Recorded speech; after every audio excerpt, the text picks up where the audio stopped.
ഞങ്ങൾ ഈ ആമുഖ സന്ദേശത്തിലൂടെ കേട്ടത്, കർത്താവേ, ഞങ്ങളുടെ ജീവിതങ്ങൾ, വ്യക്തി ജീവിതങ്ങൾ, കുടുംബ ജീവിതങ്ങൾ ഇമ്പമുള്ളതായി മാറ്റപ്പെടണം. കർത്താവേ, ഞങ്ങളുടെ ജീവിതത്തിൽ സഖായിയെ പോലെ ഇന്ന് രാത്രി തിരുവചനത്തിലൂടെ യേശുവേ അങ്ങയെ സ്വീകരിക്കുവാൻ, അങ്ങയെ മാത്രം സ്വന്തമാക്കുവാൻ, സ്വയം ശൂന്യവൽക്കരിക്കുവാൻ ഒരു കഴുതയെ പോലെ യേശുവേ ഞങ്ങളുടെ മുതുകിൽ, ഞങ്ങളുടെ മനസ്സിൽ അങ്ങ് വാഹനമേറണമേ.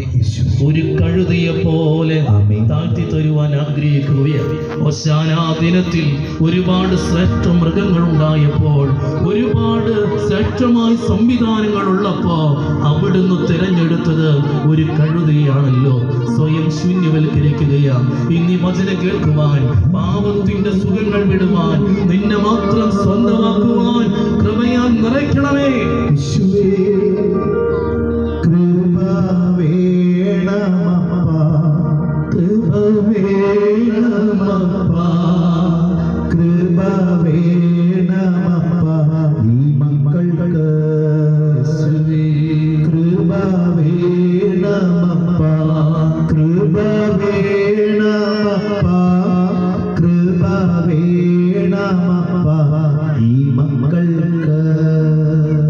കാണാൻ കൊതിച്ചവന്റെ കൂടെ കടന്നു പോകുന്ന യേശുവേ, കാണാൻ കൊതിച്ചവന്റെ കൂടെ കുടുംബത്തിലേക്ക് പോകുന്ന യേശുവേ, ഇന്ന് ഈ രാത്രിയിൽ ഞങ്ങളും ആഗ്രഹിക്കട്ടെ അങ്ങയുടെ പൊന്മുഖം കാണുവാൻ, അങ്ങയുടെ ആണിപ്പാടുള്ള കരത്തിൽ പിടിക്കുവാൻ, ബലമുള്ളവരായി, ശക്തിയുള്ളവരായി, ആശയുള്ളവരായി, പ്രത്യാശയുള്ളവരായി വിശുദ്ധ ജീവിതം നയിക്കുവാൻ യേശുവേ ഞങ്ങളുടെ പിതാക്കന്മാർ തെളിയിച്ചു തന്നതായ സത്യവിശ്വാസത്തെ കർത്താവേ, ദേശത്തിൽ ആദ്യമായി കർത്താവേ സ്ഥാപിച്ച ആത്മീക പ്രസ്ഥാനത്തിൽ 78 വർഷങ്ങൾ മുൻപ് ഞങ്ങളുടെ പിതാക്കന്മാർ കണ്ണീരിൽ കുതിർത്തി പ്രാർത്ഥനയോടെ ആരംഭിച്ച ഈ യോഗത്തിൽ അനേകർ ഞങ്ങളെ വിട്ട് വേർപിരിഞ്ഞു പോകുമ്പോൾ, അനേകർ ദൂരസ്ഥലങ്ങളിൽ ഇരുന്ന് ഇന്നും ഈ യോഗത്തിന് വേണ്ടി പ്രാർത്ഥിക്കുമ്പോൾ, അനേകരുടെ ആശയും സ്വപ്നവും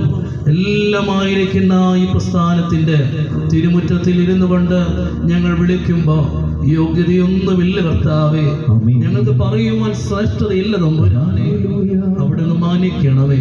വചനവുമായി കടന്നു വന്നിരിക്കുന്ന അഭിഷിക്തരെ അങ്ങേ കാര്യങ്ങളിലേക്ക് ഞങ്ങൾ വെച്ചു തരുന്നു. ഏറ്റെടുക്കണമേ. ഞങ്ങൾക്കായുള്ള സ്വർഗീയ മന്ന ഇന്ന് രാത്രി പെയ്യിക്കണമേ. പരിശുദ്ധ അമ്മേ, മാതാവേ, സകല വിശുദ്ധന്മാരെ ഞങ്ങൾക്ക് വേണ്ടി തമ്പുരാന്റെ സന്നിധിയിൽ പ്രാർത്ഥിക്കണമേ. പിതൃപുത്ര പരിശുദ്ധാത്മാവിൻ നാമത്തിൽ തന്നെ.